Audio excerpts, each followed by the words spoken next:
Very few, or maybe can I say none? No Channel 8 actress has ever gone there, yeah. Bold statement. I like to that. do the M18 Yes. thing.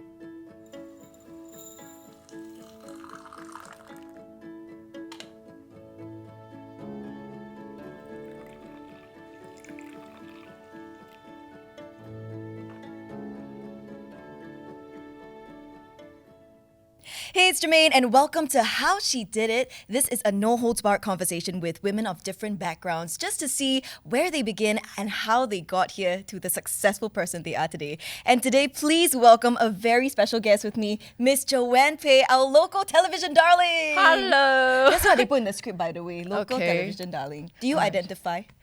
No, not really. How would you describe yourself then? I think I would describe myself as a very bold and always challenging the norm kind of an actress. But yes, in terms of acting, you would say you challenge the norm? I would always make choices that are a little bit different, Okay. I would say. And so, yeah, when you talk about like television darling, it conveys this sense of like very pretty, sweetheart, yeah. nice and play by the rules. But I think I haven't played by the rules in a long time. So that's why I said I don't really identify with that. Yeah. But I suppose maybe your producers meant something else with that word, like, I think very well liked, very loved by Singaporeans. thank you so much. No, but as in definitely from the roles you've taken up, right? Like Last Madame and all that. Yeah. It's not your, hey, I nini, I wo kind of thing, Yeah, yeah, right? yeah. It's really bold, it's challenging. Now, that role that you took, right, Last Madame, do you think that was the most challenging, kind of gig in your entire career? I like that with each role that I take, it always presents some sort of a challenge. Yeah. And so I'm never comfortable, if I can say that. It never gets easier. Yeah. So with Last Madame, it was physically, I'm taking a huge step, doing something that I've never done before. And in fact, very few, or maybe can I say none? No Channel 8 actress has ever gone there, to yeah. do Bold the statement. I like to that. do the M18 Yes. thing. And I think that was also one of the reasons why we all felt like we were like pioneering something, And so I kind of had that leap of faith and I did that. And just when I thought I did something that was like the hardest, then came Mind Jumper, which was after Last Madame. And I thought that was really hard too, because when you play someone with Asperger's syndrome, someone who's high functioning, and it's something that is so elusive, getting into that mental space can be really hard. So there's the added layer of challenge there. And the fear before I go into it that, okay, like, am I making this choice? Is this choice what would sit well in this scene, whether it makes sense or whether it doesn't? And there are different calculations that, we have to discuss also with the director, whether visually it's convincing and all that. So, yeah. Speaking of Mind Jumper, congratulations on your nomination for Best Actress Oh, in thank Star you. Wars 2022. Vote for Best Actress, Joanne Pei. That's not a voting category, though. Yeah. But Okay, never there's mind. the other category that people can vote for. My which Pick is Awards, that one, the Scene Stealer Award? Scene Stealer. Okay, Yeah, okay. Scene Stealer. Which you're also nominated for, so please vote for her. yeah. But how do you feel about the Best Actress? How many already this time around? I've won 2. Okay. And then 1 Best Supporting. Nominated quite a few times. Yeah. The Do you last have 2 years. expectations going into the awards, or you just try to I don't care? I'm scarred, if I can say that. Like, I'm scarred from awards because of the backlash that I've received before. Like, when I won my first Best Actress and then my second Best Actress, like, instead of people like feeling happy for me, there was a lot of unhappiness that came from the fans of other nominees. And so what happened with the win was it just caught everyone by surprise. I mean, I talk about it throughout some of the other interviews that I've done before, because I think it's a very important learning lesson for me in terms of how do you deal with negativity, right? Like, it's not about who is more deserving. It's just that the judges picked me, and I think over the years I've come to sort of accept it that whether I win or I don't win, I still get talked about. Like, the media would like comment, oh, she didn't get into the top 10 this year, and then they would snap. And back then, right, they would like use that photo of you when you're not smiling. Oh my. And then the headlines would be like, she didn't win the top 10. And then you create this sort of impression Story, that, Yeah. that like I was really upset or Yeah. things like that. And so it has helped me learn to take awards quite lightly in that sense. If I win, it's a bonus. If I don't, it doesn't mean that I'm less deserving or that I didn't work hard. It's not a measure of how hard I work or how good I am. Yeah. But then awards are like that. You And only have if like you one. fixate on the negativity, it kind of consumes you as well, right? And I feel like it's not easy, you know, being in the media industry for so long and kind of having to separate yourself from that. So how do you even start doing that? I think experiences like that really help, you know. I'm also learning to deal with this whole You're human, you know? this concept of like winning and then being in the public eye and you know, there's no handbook. So I'm just sort of also trying to figure out, you know, how all that works. So I was quite miserable then. But I told myself I mustn't let this get me down. And Honestly, have you seen any of, you know, your juniors or the new girls coming into the industry being consumed by that and being affected by it? I think now in this day and age, it's a lot better in that sense. Because Okay. I was just telling this story to some friends the other day that, you know, back in the day, right, when I was a newbie, I get criticized for the way when I put on weight, for example. And when I show up for like Star Awards wearing a certain outfit and they think that, oh, it's not flattering, they can make, I mean, some of the media, because it's just the way they, the tone of the media, right? You know Perez Hilton? You know, that kind of tone, Yeah, like yeah. back in the day, you know, he would Very write critical very and- critical yeah. and almost sarcastic and witty. And it is that kind of sarcasm, that kind of wit, and that puts people down and then draws that readership. But that hurts And for you. exactly, it's yeah. hurtful and it's really something that, you know, you feed into that whole like what the audience wants. You know, oh, they read this and then they like it. So I've had things said about me before. You know, things like I'm an airport runway because you know I'm flat, and then like when I put on some weight, I've got like this 大饼脸, you know, 大饼脸, like a big Big pancake. yeah, like a big, because, you know, it's round. Oh. And I tell you, I think if these are the things that's being said now in this day and age, There'll be an uproar. exactly, because, Yeah. you cannot, and you Now don't. it's like body positivity. Exactly, you know, yeah. right? Like everybody looks different. You don't have to be skinny all the time, and if somebody puts on, it shouldn't be something that you pick on. Yeah, if you pick on it in the media these days, they're gonna say like, "Hey, you're encouraging something wrong." Yes. So the media was very, very harsh on you. You know, Back then, Back and then then. So with both of you being, you know, in this industry, right? Do you ever worry that okay, during the times when you're on shoot and you're playing a character, when you go home, you're not able to be there for your kids? Do you ever have that worry, like down the line, that it might affect them? I How do you don't. juggle between everything, right? Where you're not just a mom, a wife, an actress, you also have businesses. During different periods of time, some things will take more priority. Of course. For example, like I said, when I'm doing a role, then obviously that takes more priority, and then the kids, you know, and for me, when I never have this guilt mom thing for me. So if I'm working, I just really put all my mind and my soul and everything into this. And when I'm with my kids, I also invest that same sort of time and attention to them. But that affects so many moms out there, you know, like if they are at work all day, they keep thinking like, am I a bad mom? Like, you know, I should spend more time with my kids. So I think first of all, for women to really give themselves a break is to really just give up the whole idea of balance, you And know. perfect life and like Yeah, it's like- juggling. Yeah, you know, there's no balance. Different priorities Yeah. will happen at different stages. Even in a time of the day, like right now, my priority now is talking to you. Mm-hmm. So if my kids were to call me, if they do, I won't be able to answer them, right? Because the phone will be on silent. So And it doesn't make you a bad mom. It's exactly, just 'cause you're working, But yeah. So this is what I mean by, you know, being present, being there in whatever that you're doing. Yeah. And then not beating yourself up. No, but to be honest, that's what scares me about motherhood. Like I think about having kids, right? And I think, oh, I have to sacrifice part of my life to find this balance and to give them time. I don't think I can do that right now. You know? see it as sacrifice, you see. That's the thing. When you Why? see Should it I as not? How should I see? that it's a gain. Oh, that is a gain. Oh, okay. Instead of it being a sacrifice that you're losing something, it's Yeah. a gain, because with kids, they would give you something that you can never imagine, and I can never tell you either, because Yeah. every one of us go through different experiences. But what I didn't know was really that they would influence me in this way. One of the other things that I didn't know also was that how heartbreaking it can be when you have children. Why? Because you worry about them, and you will never stop worrying. So it's really, you know, your kids when they fall sick, or when you don't see them sometimes and you don't know where they are, you worry, you are scared. And all of a sudden it's like this precious life that you're responsible for, or at least you feel responsible for this life. So that's sort of that double-edged sword. They give you so much happiness, they teach you so much love, but at the same time it's also terribly heart-wrenching and heartbreaking when something happens to them, when they fall sick. That sounds like a lot of work, and obviously you can't do that alone, right? Like, you have your partner who's able to shoulder some of that responsibility and support you as well in your time of need. So being a mother and being a wife, like, to you, are they equal? Again, equal. Is it? No such thing. No such thing. I think it's actually women have the hardest roles, I feel. Yeah. I don't know if this rings true for you.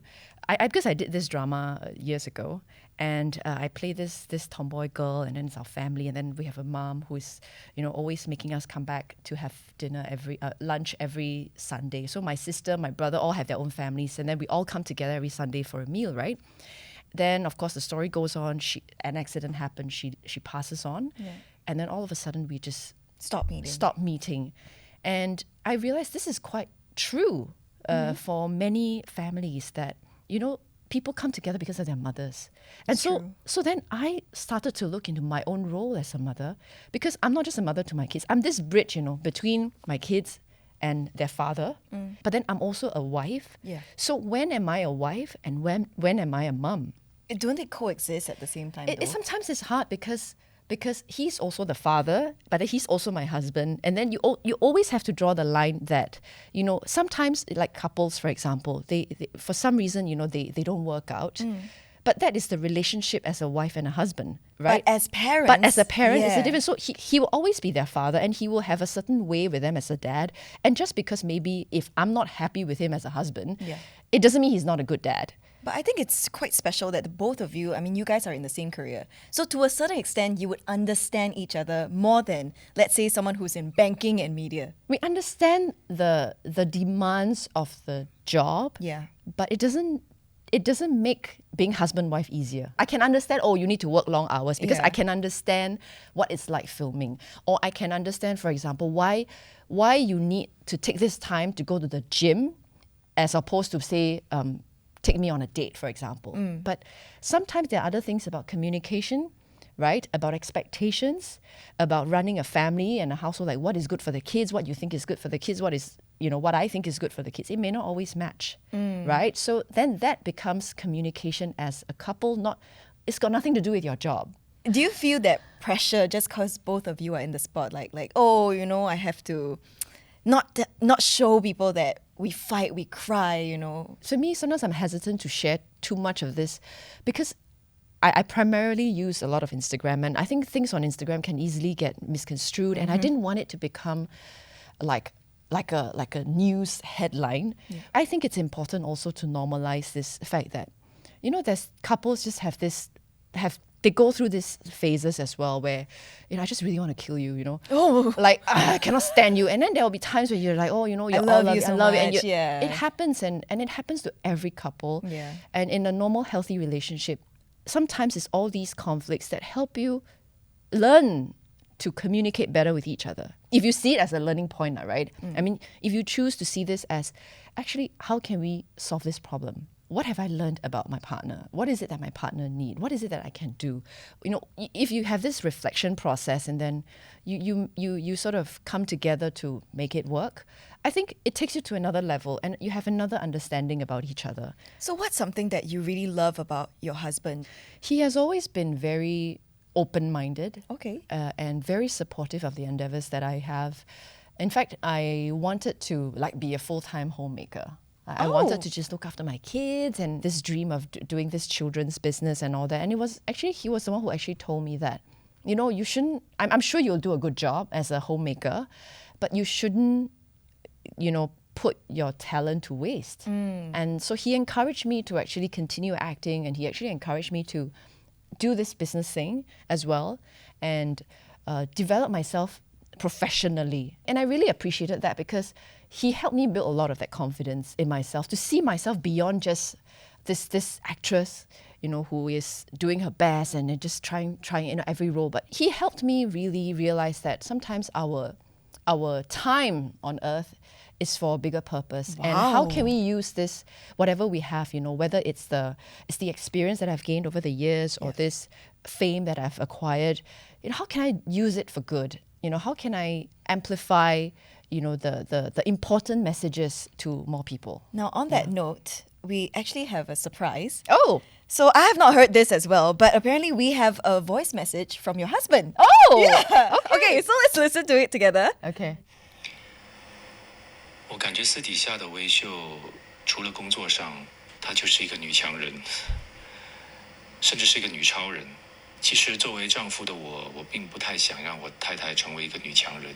其实我觉得，老公才是那个应该成为强人的那个人。但是我所说的那个女强人或者是女超人的意思，并不是说她很 tough，而是我觉得她有一个很强的一个意识。很强的一种意志，所以他就会去想要了解很多一些新鲜的事情。我自己本身不是一个好奇的人，我不会对很多事情感到好奇，但是跟一个这样的有好奇心的一个这样的太太一起生活，她也影响了我。而且在另外一方面，我觉得当我就是看到家里布置得井井有条，整整齐齐，孩子他吃、休息，包括他们的心理方面，我觉得都有被照顾到，所以我觉得他实在是太强了，太厉害了。我觉得我很幸运能够有一个这样的老婆在我的生命当中，而且很多人也说。现在的我跟以前的我也很不一样了，我觉得都是他的功劳，所以我觉得他就是一个很强的人，是一个女超人。Oh, thank you, thank you for doing this. Because I guess if I mean, he probably wouldn't have a chance to say this, Yeah. right? Like you don't have a premise. You look so touched by his Yeah, because words. you don't hear this. Yeah. 'Cause In daily life, Like you right? won't all of a sudden, La Po, I tell you this. Like how he really feels about me, right? Yeah. No, it's so genuine, the things that he said and how he says like your contribution to the family, to his life. The way that he speaks of you is just like it's like he reveres you, like you know what I mean? Like 你是女强人, like he kept saying that 女强人. Yeah, I think we had this conversation before we got married, or was it just before we had kids? And then he talked about how, a lot of women, after they have kids, suddenly everything is about the kids. And then they forget that they have a husband. And I realized that, yeah, it's true, Actually, our husbands are the ones who are going to keep us company forever, forever, for as long as it can be. Because your kids are going to grow up, they're going to have their own partners, and the person who's going to be left at home with you is your husband or your spouse, right? So obviously this person is someone that you have to also remember to be kind to. And it's not just about the kids, and then you just like have an excuse to neglect your spouse. So I think this was something that we also agreed on.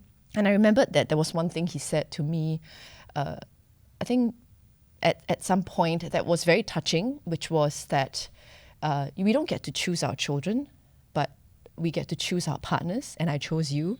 So I felt like, wow, that was one of the most touching things that I've heard. And I think he was very, very sure about his choice. And so I'm just grateful for that. That is so sweet. Yeah. At your lowest point in your life, right? I think if you could recall a point where you were very affected by everything around you and you only had yourself, do you remember anything like that? Oh, that was not too long ago, actually. It was just last year, end of the year. We had a very long, drawn-out renovation that was really taking a toll on us emotionally and mentally. A lot of things just sort of culminated and made it very difficult for me. And then I think my husband and I, we also did a talk show together. And that was the very first time we were working together. And there was also a lot of conflicts that came from that because everybody has different working styles. And on top of that, all these other demands on us for work and all that. So then it came to a point, I think, towards the end of the year, where I just felt so burnt out. I was so exhausted having to put up a front, because especially when we have to, do Work, public yeah. appearances. You gotta smile. You gotta smile. yeah. I mean, you can't. If you meet someone for the first time, they ask you how are you. You don't just blurt out your whole story with no context. So it was very difficult for me, and I didn't really felt like meeting people. I didn't really feel like doing any social stuff. In a time like that, in a very bad place, how do you even wake up and go to work? No choice lah. That one really. No. Force yourself lah. I sometimes forcing myself helps, but it's temporary. You see, it's just for you that. have to fix the root of the problem. Yeah, If not, you get to an even darker place. Yeah. So I at first I thought it was about giving myself time, right? So Okay. if I'm upset, there are days I don't feel like waking up, then I just stay in bed and I allow myself that. But I'm always conscious. I'm fully aware of what I'm allowing myself to do. Yeah. Right? I'm fully aware that now I just don't want to get out of my pajamas. I just want to be in my pajamas the whole day and I just want to stay in bed. I don't want to go. I don't want to answer calls. I don't want to wish people Merry Christmas because it's not Merry for me.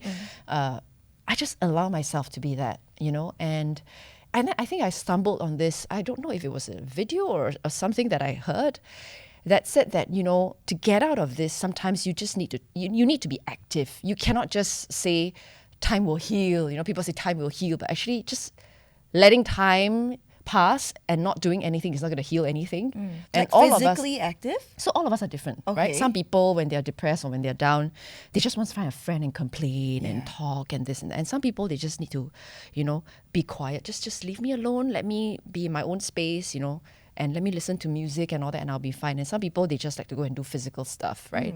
So it was about finding what worked for you. So I tried the whole meditation. I tried the reading. It didn't really work. Then one day I just sort of texted my trainer, long time since I worked out. Texted him, I said, hey, how are things? Like, shall we work out? And then I was like, after I sent that message, I was like, oh, Regrets. I don't really feel like going. And then he said, yeah, sure, let's do it. And then he's like, okay, come, Monday, this and that. Then I'm like, oh, okay. Like, I've already said yes. And then just somehow I don't know if The it, release, the yeah, endorphins, it's just maybe? it could be that just made me feel better. And I told you, actually this workout really helped me because I'm feeling like more motivated now. And then I fixed the next workout, and then I started actually doing something, and I come to realize that for me it's physical activity, Wow. and it's physical activity with someone. No, I've seen on your IG, like, y'all are going at Yeah, it so every he has to week, force me yeah. to do it, and then I will feel better. Like if you ask me to go for a run on my own, probably I won't even drag myself out Yeah. to do it, right? But because I committed to something with someone, and then he was there to sort of, in a way, hold my hand and tell me, oh, this is what you do, this is what you do. I managed to get out of it. So I actually do think that having that someone, whoever this person could be, is very important. And it could be someone that's totally unrelated. It could be a stranger Yeah. on the plane, for example. Just to talk to, or someone that Yeah. understands your situation. Yeah, or they could just provide you with, in a totally non-judgmental way, like certain insights for you that would just, objective advice lah, yeah. But it's not a one size fits all. I think that's something that Yeah. I really learned here today. Like when it comes to your mental health, when it comes to self-love, like you got to find what works for you. Yeah, and I think it begins first of all with you wanting to help yourself. You got to have that mindset. Yeah, first. you must want to help yourself. You may not know how to. Yeah. You may not know what works, but you must want to. And the moment you have this want, somehow things will happen, whether consciously or unconsciously, that will answer this thing that you have. Wow, honestly, Yeah. I've learned so much from today. Like the fact that you're sitting here telling me no one can achieve perfect balance, like that hit me very hard because in my life it's black and white, right? It's equal or it's nothing. I think it's important that we don't think of everything like at opposite ends. When you start Yes. thinking everything at opposite ends, you start to feel stress when you cannot. When you don't fall into because everything is a spectrum, right?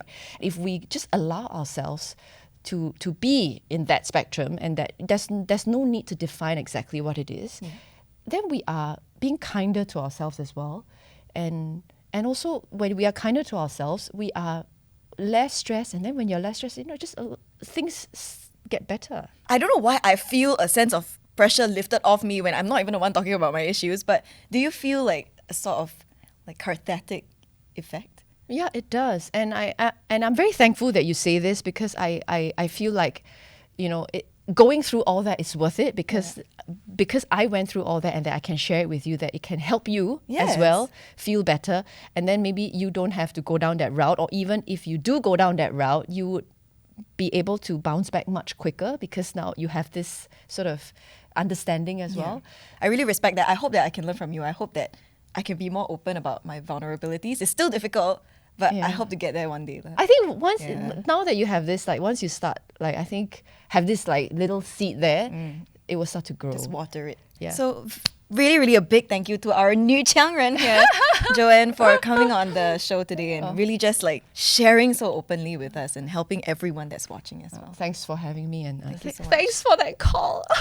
Oh, That's my highlight. I cannot believe it. You have to go home and give him a big hug. Like, honestly, that's really just so sweet. And thank you very much for watching today's episode of How She Did It. And if you like what you saw, make sure you hit the like, share, and subscribe button. Well, let us know what you think about our chat today by leaving your comments below. And we'll see you next episode. Bye. Bye.